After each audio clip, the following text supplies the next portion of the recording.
Hello guys, இன்றைக்கி பார்த்தீங்கன்னா நம்மளோட சிஸ்டர் ஒருத்தவங்க கம்பமில் பேர்ட்ஸ் பார்க் வச்சுருக்காங்க. ஸோ அவங்களோட பார்க்குக்கு வந்து டேரன்டுலாஸ் வேணும்னு சொல்லி கேட்டிருந்தாங்க. ஸோ இந்த டேரன்டுலாஸ் பார்த்தீங்கன்னா அவங்களுக்காக தான் நம்ம பேக் பண்ணிகிட்ருக்கோம். இவங்க 2 பேருமே யாருன்னு பார்த்தீங்கன்னா கோல்டன் நீ சாக்கோ டேரன்டுலாஸ். ஸோ இவங்க வந்து ஒரு பேசிக்கான டேரன்டுலா வெரைட்டிஸு, கொஞ்சம் ஜெயிண்ட்டாக வளருவாங்க, கொஞ்சம் வந்து பெட் ஃப்ரெண்ட்லியாக இருப்பாங்க, ரொம்ப அட்டாக்கிங் எதுவுமே இருக்காது. ஸோ இவங்க மெயின்டைன் பண்ணுறது ரொம்ப ஈஸி தான். இது வந்து பார்த்திங்கன்னா கொஞ்சம் பெருசு இவனை.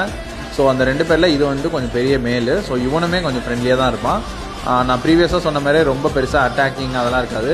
ப்ளஸ் மெயின்டெனன்ஸும் பார்த்திங்கன்னா very easy maintenance bed.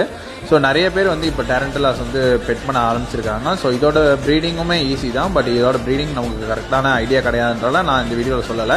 So maybe இந்த ப்ரீடிங்கை பற்றி உங்களுக்கு வேணும் அப்படின்னா கமெண்ட் பண்ணுங்கள். நான் அதை பற்றி ஸ்டடி பண்ணிட்டு உங்களுக்கு கரெக்டான ப்ரீடிங் நாலேஜும் அப்டேட் பண்ணிடுறேன். ஸோ இவங்களுக்கு பார்த்திங்கன்னா ஃபீடிங் ஷெல்டர் ரொம்பவே மெயின்டெனன்ஸ் ஃப்ரீ தான். ஜஸ்ட் ஒரு மீல் வார்ம்ஸு இல்லை சூப்பர் வார்ம்ஸு 2 டேஸ்க்கு ஒன்ஸ் உங்களுக்கு ஃபீல் பண்ணால் போதும். ஸோ இவங்க 2 பேரையும் பார்த்தீங்கன்னா பேக் பண்ணி அவங்க சிஸ்டருக்கு வந்து தெளிவாக இதை பற்றி எப்படி மெயின்டைன் பண்ணணும், எப்படி என்ன டெம்பரேச்சரில் வைக்கணும் எல்லாமே சொல்லி நம்மளுடைய பிராண்ட் லோகோ வந்து பாக்ஸ் மேலே ஸ்டிக் பண்ணிவிட்டு அவங்களுக்கு வந்து பேக்கிங் பார்த்தீங்கன்னா சூப்பராக பேக் பண்ணி அனுப்பிச்சாச்சு. ஸோ அவங்களோட பார்க்கில் வந்துட்டு நீங்கள் கும்மிடி அந்த சைடு போகிற மாதிரி இருந்துச்சுன்னா கண்டிப்பாக நீங்கள் அவங்களோட பேர்ட்ஸ் பார்க்கில் போய் பார்க்கலாம். நம்ம பசங்க இருப்பாங்க. Thank you, by.